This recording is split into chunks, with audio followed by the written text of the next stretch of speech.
For me, this is sad. The reason is very simple. Let's just use basics to make logic. We have a political party called UDA. Who have they formed a coalition or is it a bread-based agreement with? Is ODM.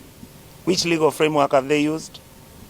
Why have we never impeached Raila for having been friends with Ruto, whom we were fighting some 2 years ago that he had become president?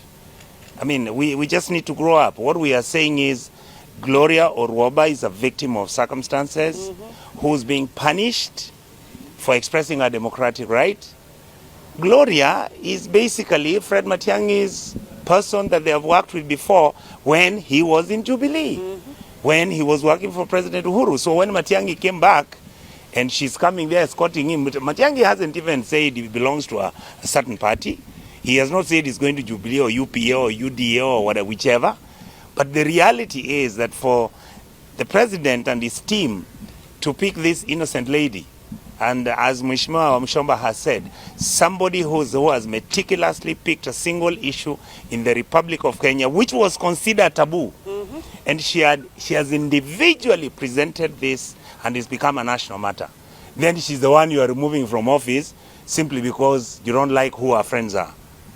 Something is really happening to us.